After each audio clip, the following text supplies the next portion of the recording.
the end of every track season is the beginning of the repair and upgrade process for the next year.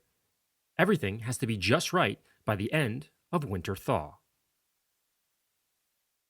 This offseason, the AMMO 964 received a much-needed second oil cooler, which holds an additional 2 quarts to cool the new and larger 3.8-liter engine.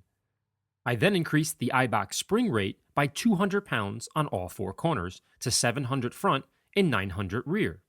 Next, I added a Rothsport steering rack brace and new bushings for more reactive steering. Likewise, I replaced the old engine carrier with a Renline reinforced carrier, and while we were there, removed the old stock motor mounts for Wevo semi-solid engine mounts, which are blue. Now, this is all pretty basic stuff for speed sport tuning, and I didn't want to make their lives too easy, so I built a custom tire trailer and asked them to engineer a way to safely pull it to the track in my 25-year-old Porsche. Find out how it was made and the steps to build it and install it on this episode of Ride Along. So that they sit on top of each other. Oh, touch up paint on it towards the end because you can hear it.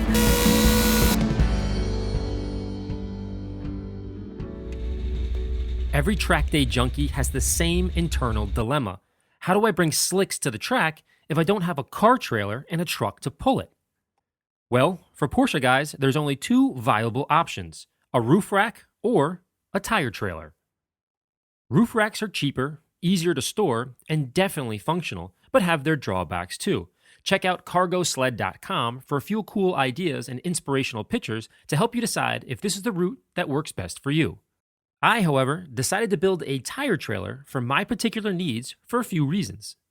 First, my favorite tracks are a few hours away from my home, and driving back and forth for extra gear is simply not possible. So I need to bring all my tools, equipment, clothing, and stuff with me to be self-sufficient all during one trip, and a tire trailer carries more than a rack. Second, for me, strapping rims to the roof, or more specifically roof rails, makes me cringe, and my OCD gives me the cold sweats thinking about the paint and bending the roof rails because the rims and tires will be close to the Porsche roof weight limits. Having said that, I'm sure it would be fine once I got used to the idea, as many track guys do it successfully. Lastly, and most important, I thought it would be fun to sketch out a few ideas from scratch and build my idea of a safe, functional tire trailer. So for that, I sought out the best tire trailer builders in the US, Midwest Proformance Cars in Chicago, Illinois. Step 1 was to purchase a DOT-ready frame from northerntool.com for about $275, have it shipped to the Midwest guys for about $100, for a total of $375. A few days later, Northern Tool will send you a certificate of ownership, aka a title, for DMV registration. Be sure to take a picture of the VIN number and bring it to the DMV as well. Why? I have no idea, but save yourself the headache and the second trip to the DMV. Next, Jonathan from Midwest sketched out designs based on our conversation and generates a Photoshop rendering for my approval. Once approved, AMMO begins the job by welding 2 additional cross members for extra rigidity and to accommodate the subframe stowage compartment we designed. Next, each upright is welded, which holds the brake light bar that sits on top of the tires to secure them into place. This new bar design was created to prevent the tires from falling out of the trailer without using the common practice of sliding a steel bar through the center hubs, which can damage the wheel as they bounce around while in transport. This innovative design secures the tires, which sit low in the trailer, without jeopardizing the wheel's center hub, and incorporates a third safety light, which is pretty clever. Next, the fenders are shaped and measured before install. The subframe box is measured, welded, and sanded, then slid into place, and hinges are attached. Afterwards, the locking cover to the box is measured and cut out of a 3x4 piece of diamond plating and screwed into place. Next, Midwest created a custom box for the trailer, and we'll talk more about that at the end of the video. Likewise, a custom spare tire mount was welded on the passenger frame, and then all was painted black.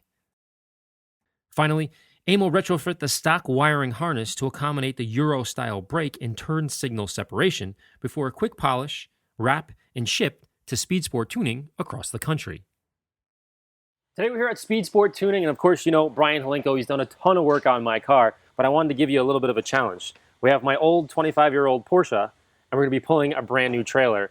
and I wanted to make it safe. So of course I came to you. What did you do to kind of make this roadworthy? All right, first off, we had to pull the bumper off. Of course. We had to check the original bumper to see if it was safe to pull a trailer. It wasn't. It's all rusted, rotten. You can see from... It's an old car. It's an old car. Yeah. So just to be safe, we have a new bumper on the car. We have new bumper shocks.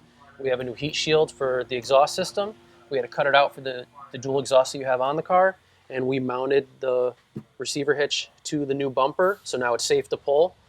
And rewired everything, yeah. And we're good to go. So we just need to kind of piece this together, put the bumper back on, and put the trailer on and give it a go. Screwing the bumper into place looks easy in theory, but actually requires a lot of jostling to get it perfect. Then the center light and the brake lights are screwed in, but you're probably wondering by now, where does the hitch go? Well, the license plate now sits on a hinge that allows it to get pulled down and reveal the female end of the hitch, which is hidden behind the plate when driving without the trailer. The 1 7/8 inch ball slides into the bumper and is secured with a 7-inch 19mm bolt. We then retighten the ball to the hitch and we're ready to mate the trailer to the car. Next, Beans pulled the trailer over to the 964. Notice how light and easy it is to move by hand. It was now time to test the hitch and the ball connection, plug in the Euro trailer lights, and double-check the turn signals before my highly anticipated test drive. Well, guys, we finally got the trailer hooked up and it's working great. One of the interesting things is typically when you put a trailer on, you have a US system, the harness. These guys went the extra mile and put a third brake light, which is a European harness. So there's a European harness in here, and we had to rewire. It was a very quick change to actually make them made up. So instead of 4 plugs, it's 5 plugs, which is pretty cool. So as you can see here, there's some tires. These are not actually slicks. It's a little cold outside, so we don't have slicks just yet. I'll get them in the next couple of weeks. As you can see over here, there's a very cool bucket that Midwest Proformance Cars made for me when I don't have the slicks in the car. On the trailer, I can put this in, and then I can put my buckets and all kinds of car detailing supplies, so I can bring it around if I want to. It's kind of a little bit of a joke, but it was very, very cool, and I really appreciate them doing that. It's the extra mile.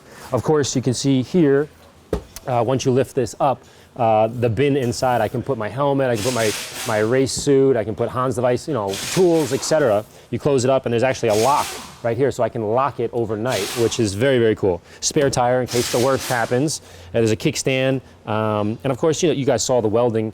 And interesting thing here is with these tires, they come stock on the trailer. I think I might over time upgrade them, get the next size up a little bit more beefy, because I'll show you here. They're rated at 55 miles an hour. I would imagine that would probably hold up to 65, but nobody ever wants to push the envelope with something like that. So I may boost those up, but nonetheless, I'm driving a trailer. I'm not going to do 100 miles an hour, obviously. As always, big, huge thank you to Speed Sport Tuning, Spencer Cox, and Brian Holinko back there doing something on another car. And of course, Midwest Proformance Cars. Absolutely amazing dudes out in Chicago. Huge thank you to them. As always, shoot me an email, larry@ammonyc.com. If you have any questions on this in terms of pricing, it ranges anywhere from a couple $100 if you put a piece of wood down and do it yourself, all the way up to $2,000, $3,000, $4,000 if you want to go intense. This was sort of like right in between price, $2,000, $3,000. And typically you don't have to do a whole lot to your car. I changed the bumper around because I'm a little bit crazy. I wanted to make sure it was like perfect.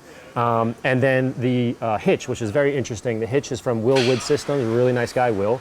And the hitch ranges from $450, $500, and it's really kind of set up for the 964. Again, as always, if you have any questions, shoot me an email. I'm going to blast out and give this thing a try, and we'll go from there.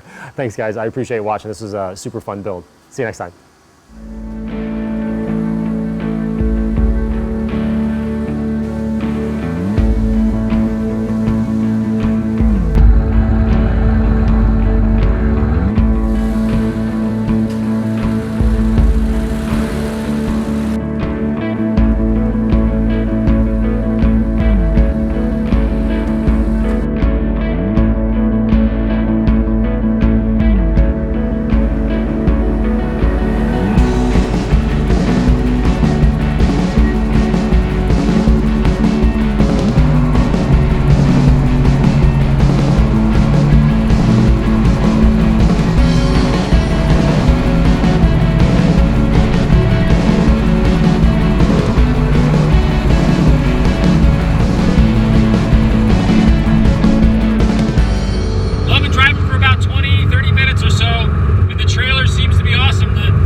slicks to the track. I'm so excited. As always, thanks for watching, guys.